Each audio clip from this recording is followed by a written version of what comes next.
नमस्कार, स्वागत है आप सभी का आपके अपने रुचि धर्मन पाठशाला में। उम्मीद करती हूँ कि आप सभी स्वस्थ होंगे, मस्त होंगे और आपकी तैयारी बहुत अच्छी चल रही होगी और कई बच्चों की तैयारी हो गई होगी। हाँ, रिवीजन जरूर आप कर रहे होंगे। ये भी हो रहा होगा कि जैसे आप मैसेज में बोल रहे हो मैम डर लग रहा है, भूला-भूला लग रहा है, पता नहीं क्या होगा। तो ये सारी चीजें एग्जाम के पहले, कोई भी एग्जाम, दुनिया का कोई भी एग्जाम हो, चाहे आपकी लाइफ का एग्जाम हो, चाहे वो प्रीलिम्स परीक्षा का एग्जाम हो या आप 10वीं 12वीं में जो एग्जाम देते थे, क्योंकि वो भी परीक्षाएं पास में आ रही है, कॉलेज का एग्जाम, तो आपको हमेशा डर लगता था।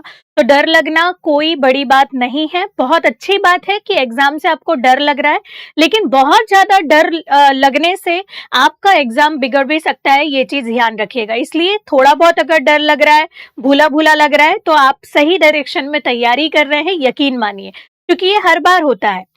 और जो बच्चा पहली बार एग्जाम दे रहा है उसके लिए कुछ नया एक्सपीरियंस होगा कि हम प्रीलिम्स परीक्षा को कैसे सॉल्व करेंगे, किस चीजों का या किन किन चीजों का हमको ध्यान रखना चाहिए। तो हम इसको 3 स्टेप में समझते हैं जल्दी से, क्योंकि आपके पास टाइम कम है अभी। तो हम परीक्षा के पूर्व कौन कौन सी सावधानियां बरतें। हमारी जो परीक्षा है 16 फरवरी, 3 से 4 दिन बस शेष रह गए हैं। तो आपको 3 से 4 दिन पहले कौन कौन सी बातों का ध्यान रखना है, परीक्षा के दौरान आपको क्या करना है और परीक्षा के बाद में आपको क्या करना है। तो परीक्षा के बाद में तो एकदम से मन में आ रहा होगा कि मैडम बस गंगा नहा लिए, छुट्टी, कुंभ नहाने जाएंगे इसके बाद, है ना, ऐसा कुछ हो रहा होगा कि नहीं। परीक्षा के बाद भी आपको यहाँ पर क्या करना है, कुछ बातों का ध्यान रखना है, क्योंकि ये वनडे एग्जाम नहीं है। असली एग्जाम जो है वो प्रीलिम्स एग्जाम के बाद में चालू होता है, जिसको आप मेंस और इंटरव्यू के रूप में जानते हैं। तो ये तीनों स्टेप में समझेंगे। सबसे पहले उम्मीद करती हूँ कि आप सभी ने एडमिट कार्ड देख लिए होंगे और एडमिट कार्ड का प्रिंट आउट भी निकाल लिया होगा, और नहीं निकाला है तो शुभम जेरोक्स में, इंदौर में जो बच्चे रहते हैं वो फ्री में प्रिंट आउट निकालते हैं। आप शुभम जेरोक्स वाले भैया के पास जाइएगा, उनकी फोटोकॉपी की दुकान में भंवरकुआ में, वो फ्री में प्रिंट आउट निकालते हैं, है ना, अगर नहीं निकाला होगा तो। और जिसको लग रहा है कि यार 10 रुपए लगते ये रखते, तो एक इन्फॉर्मेशन भी मिल गई। एग्जाम में जाने से पूर्व अपना एडमिट कार्ड एक बार निकाल लें। एडमिट कार्ड को बहुत अच्छे से पढ़ें। जो भी दिशा निर्देश दिए गए हैं, जैसे कुछ इंपॉर्टेंट दिशा निर्देश मैं आपको बताती हूँ। सबसे पहली बात, आपको जो आपका एग्जाम देना है वो ब्लैक पेन से देना है। ब्लैक बॉल पॉइंट पेन, कोई जेल पेन नहीं, कुछ नहीं। तो आप एक पेन आता है जिसकी निब थोड़ी सी मोटी रहती है बॉल पॉइंट पेन में, वो लेकर जाइएगा और 2 पेन रखिएगा। नए पेन बिल्कुल मत ले जाइएगा। अगर नया पेन है तो उसको पहले चला लीजिएगा और उसके बाद में लेकर जाइएगा, और ताकि वो पेन गोला को प्रॉपरली फिल कर सके, आपकी ओएमआर शीट को वो फाड़े ना। अगर नया पेन रहता है तो उसकी निब इतने अच्छे से नहीं चलती है। इसके अलावा जो जो दिशा निर्देश के साथ साथ आवश्यक सामग्री उसमें लिखी हुई है, उदाहरण के लिए आपको वहां पर एक अपना पहचान पत्र ले जाना है, आईडी कार्ड ले जाना है, साथ ही साथ आपको अपना प्रवेश पत्र ले जाना है। यदि आप पानी की बोतल ले जाते हैं, और मैं बोलूंगी कि ले जाएं, ट्रांसपेरेंट पानी की बोतल ले जाना है। लड़कियां जो है और लड़के भी किसी भी प्रकार के कोई आभूषणों को वहां पर जब लेकर जाते हैं तो उन आभूषणों की जांच करने के लिए लिखा हुआ है। लेकिन मैं लड़कियों को पहले से बोलूंगी कि जैसे आप कान में, नाक में या कुछ बड़े भाले वगैरह पहनते हैं तो अच्छा है, या अंगूठी वगैरह पहनी है आपने या घड़ी पहनी है, तो बेटर है उनको घर पे ही उतार के आप चले जाएं, ताकि वहां पर आपको इस बात की चिंता नहीं रहे कि यार मेरा ये ज्वेलरी है या मेरी पर्टिकुलर कुछ इंपॉर्टेंट चीजें हैं वो यहाँ रखी हुई हैं, मिलेंगी कि नहीं मिलेंगी, या उसका एक बर्डन ना रहे, है ना। और अगर जाते भी हैं तो वहां पर जो भी इंस्ट्रक्शन दिए जाते हैं, वहां पर रूम बना होगा आपका, लॉकर बने होंगे, वहां पर आप रख दें। लेकिन हर सेंटर में ये सुविधा उपलब्ध नहीं होती है, इसलिए पहले से इन बातों का ध्यान रखें। अब दूसरा है स्वयं की तैयारी। 3 से 4 दिन पहले आप यहाँ पर क्या करते हैं, बहुत तेजी के साथ पढ़ना चालू हो जाते हैं। कई कई बार बच्चे ये काम करते हैं, पहले नहीं पढ़ते, लेकिन ज्यादा रिवीजन करना है, ज्यादा स्ट्रेस ले लिया, नींद नहीं आ रही है, रात रात भर जग कर पढ़ रहे हैं। तो ये सब गलतियां मत करें, है ना। इसीलिए ये पहले वीडियो बना रही हूँ। यदि आप अभी पढ़ाई कर रहे हैं और रात रात भर जाग रहे हैं कि यार चलो एमपी का रिवीजन कर लेता हूँ, पॉलिटी पढ़ लेता हूँ, ये पढ़ लेता हूँ, नहीं, कुछ भी नया मत पढ़ना, पहली बात। दूसरी बात, जो भी आपने पढ़ा है उसको रिवीजन करें, और स्वयं की तैयारी में नींद प्रॉपर लेना है, क्योंकि डर के कारण, स्ट्रेस के कारण या सब भूला भूला लगने के कारण आप नींद प्रॉपर नहीं लेते हैं, और नींद प्रॉपर ना लेने के कारण जो आपने पढ़ा हुआ है वो भी आपको सही टाइम पे याद नहीं आता, या आप कंफ्यूजन में रहते हैं। इसीलिए आपको नींद प्रॉपर लेना है। पहली बात, 6 से 7 घंटा मैं बोल रही हूँ, अगर 8 घंटा भी अगर आप यहाँ पर अभी सो रहे हैं 3-4 दिन पहले, तो बिल्कुल रिलैक्स होकर रहिए, सोइए अच्छा खासा और अच्छा खाइए। अच्छा खाने का मतलब यहाँ पर ऐसा नहीं है कि चलो आज पराठे खाते हैं, फिर आज हम ये खाते हैं, फिर आप सरवा आ रही हैं तो चलो आज चिकन खाते हैं, तो ये सारी चीजें आपको नहीं करना है।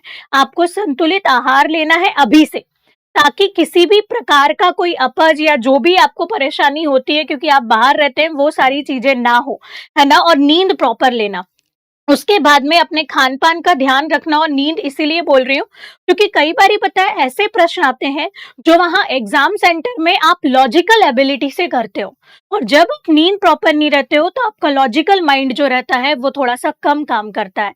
इसीलिए वहां पर और ऐसे 10 प्रश्न आने ही आने हैं जो एट अ टाइम आप वहां पर सॉल्व करते हैं। या एग्जाम के दौरान होता क्या है कि हम प्रश्नों को जब सॉल्व करते हैं और एग्जाम सेंटर से बाहर निकलते हैं और बोलते हैं कि यार मैडम ये गलत हो गया, भूला भूला सा लग रहा था, या कंफ्यूजन में गलत हो गया, या कुछ मानवीय मिस्टेक होती है कि गोला यहाँ भरना था उसकी जगह नीचे वाले आंसर में भर दिया तो 2 प्रश्न गलत हो गए। तो ये सारी जो गलतियां होती हैं वो नींद प्रॉपर ना होने या फिर डर के कारण या स्ट्रेस के कारण होती है।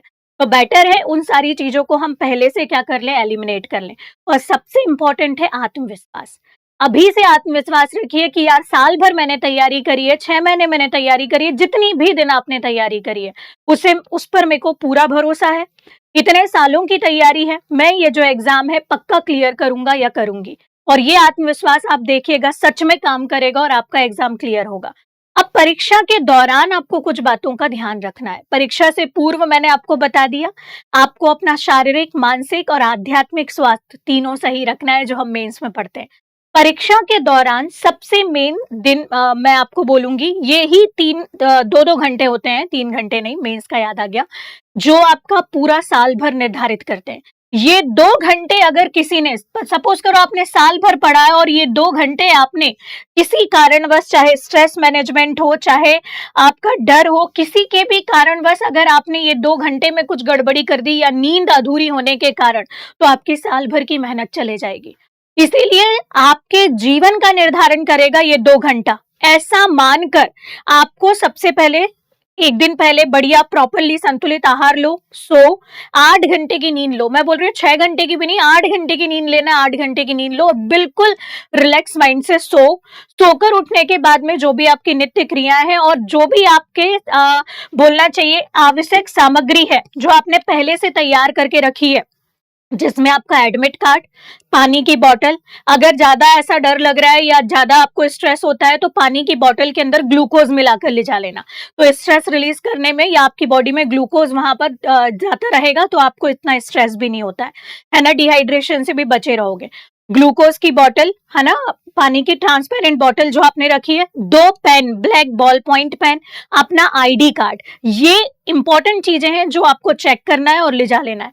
अच्छा, एक चीज और, आप क्या करते हैं कि समय से एक तो 1 घंटा पहले निकलते हैं और आप अपना एग्जाम सेंटर पहले से देखकर नहीं रखते हैं। कई बार एग्जाम सेंटर में ऐसा होता है कि बच्चे टाइम पर पहुंचते हैं, बिल्कुल एकदम उसी डॉट 10 बजे ही पहुंच रहे हैं, एग्जाम का टाइम 10 बजे है तो, या फिर हड़बड़ाहट में पहुंचते हैं। ये गलती नहीं करना है आपको। अगर आपका एग्जाम सेंटर दूर है तो मैं बोलूंगी आप 1-2 दिन पहले ही जाकर अपना एग्जाम सेंटर देखकर आ जाएं। अगर आपके पास खुद का व्हीकल नहीं है तो आप जिस भी ऑटो वाले के साथ में जा रहे हैं, अपने जाने की व्यवस्था पहले से कर लें। एग्जाम के दिन हड़बड़ाहट में आप कोई भी ऐसी गलती ना करें कि ये 2 घंटा आपके पूरे साल भर पर भारी पड़ जाए, है ना। इसीलिए पहले से अपने जाने का, आने का, अपना जो भी वाहन है उसको भी चेक कर लें, जाने के तरीके को भी चेक कर लें। अगर आप ऑटो से जा रहे हैं तो पहले से बात कर लें, जो भी आप जिस भी तरीके से जा रहे हैं, है ना। और एग्जाम में आधे घंटे पहले पहुंच जाएं। उसके बाद में ये भी है कि पेपर हल कैसे करें। सबसे इंपॉर्टेंट चीज, पेपर हल करने के लिए 3 स्टेप मेथड अपनाएं, जो मैं हमेशा आपको बताती हूँ स्टूडेंट को। सबसे पहले वो क्वेश्चन हल करें जो आपको बहुत अच्छे से बन रहे हैं। ऐसे अगर 50% भी प्रश्न होते हैं, 50 प्रश्न भी होते हैं जो एक बार में सही हो रहे हैं, मतलब आपका पेपर ठीक है। आपको उसी टाइम पता चल जाएगा जो 100% सही है। वैसे तो होना चाहिए 60-70, लेकिन पहले अटेम्प्ट में फर्स्ट स्टेप मेथड क्या होती है, फर्स्ट में जो बन रहा है पहले उसको करें। जो बन रहा है पहले उसे सॉल्व करें, उसे सॉल्व, है ना। और ये प्रश्न अगर 50 ऐसे हैं जो बिना ऑप्शन के सॉल्व हो गए, सपोज करो मध्य प्रदेश का क्षेत्रफल निम्नलिखित में से है, आपको ऑप्शन देखने की जरूरत नहीं पड़ी, आपने बोल दिया 30, 82, 52 वर्ग किलोमीटर, मतलब वो 100% सही है, और फिर उसके बाद आप ऑप्शन को देख रहे हो। ऐसे अगर 50 क्वेश्चन है तो बहुत अच्छी बात है, वो फर्स्ट टाइम में सॉल्व होंगे। सेकेंड, जिसमें आपको 50-50% का क्या लग रहा है कि यार सही हो सकता है, गलत हो सकता है, इसमें एलिमिनेशन मेथड को अप्लाई कर कर 2 ऑप्शन एलिमिनेट हो गए, और उसके बाद जिसमें कंफ्यूजन है वो वाले ऑप्शन को आपने भरा। इसके साथ ही जहां पर भी जो भी प्रश्न है उसमें उंगली रख रख के गोला भी भरते चलना है, क्योंकि हम क्या करते हैं, जो हमारे 100% सही है, ऐसे 50% क्वेश्चन है जितने भी आपको बनते हैं, उनको आप तभी लगे हाथ गोला भर लें। क्यों? क्योंकि बाद में कंफ्यूजन के चलते हम बोलते हैं नहीं यार इसका ये नहीं, ये होना चाहिए, तो मन में बाद में आकर आप बोलते हो कि मैम पहले तो सही ऑप्शन टिक करा था, बाद में गलत कर दिया। एमपीपीएससी ज्यादा दिमाग लगाने वाला एग्जाम नहीं है ना। यदि आपको याद है और याद वाला ही पहला ऑप्शन दिखता है, आप उसी में टिक करिए, वो सही होगा इस मेथड में। थर्ड आता है तुक्का लगाने वाली मेथड। अब ये बन ही नहीं रहे, है ना, तो तुक्का ऐसा नहीं होता कि जय श्री महाकाल यहां हाथ आया तुक्का लगा दिया, नहीं, तुक्का लगाने के तरीके होते हैं। सबसे पहले तो जो मैंने एलिमिनेशन मेथड की, यार ये वाला ऑप्शन तो हो ही नहीं सकता, ये देखें, है ना, और उस एलिमिनेशन मेथड से तुक्का लगाते हैं। मैंने ये आपको बताया हुआ है, आप वीडियो देखेंगे तो आपको पता चल जाएगा। और अगर आपको अभी तक नहीं पता तुक्का कैसा लगाना है तो कमेंट बॉक्स में कमेंट करें, मैं एक वीडियो और बना दूंगी किस तरीके से तुक्के लगाए जाते हैं, है ना। अभी यहाँ जो बता रही हूँ मैं। दूसरा, मैंने एमपीपीएससी के एग्जाम में ये देखा है कि यदि ऑल ऑफ दीज आ रहा है ना, और आपको ऐसा आंसर नहीं पता कि क्या सही है, तो आप उसके साथ जाइए। ऑल ऑफ दीज 80% या 70% एग्जाम में हमारा सही ऑप्शन होता है। यदि 4 ऑप्शन में से आपको प्रश्न का उत्तर नहीं पता, उसमें मध्य प्रदेश ऑप्शन में दिया है, तो वही आपका आंसर हो सकता है 70 to 60%। यदि 4 ऑप्शन है, 4 ऑप्शन में प्रथम दिया है कहीं, है ना, और मध्य प्रदेश के बारे में कुछ पूछा है, तो may be possible 60% to 50% ratio होता है कि वो प्रथम सही होगा, नहीं बनने पर, है ना, किसी चीज का स्थान पूछा है। यदि 4 ऑप्शन में भोपाल है ना, और आपका कोई सबमिट आ रहा है या कोई चीज हो रहा है उद्योग वाले को छोड़कर, तो आप भोपाल में उसको क्या करेंगे, टिक कर सकते हैं। इस प्रकार से बहुत सारी ऐसी मेथड होती है तुक्का लगाने की एमपीपीएससी की, जब कोई चीज नहीं बन रही है तब आपको वो लगाना है।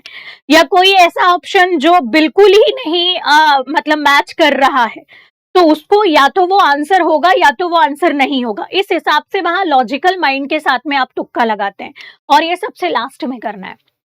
इस प्रकार 3 स्टेप मेथड अपनाकर आपको क्या करना है, अपने पेपर को सॉल्व करना है।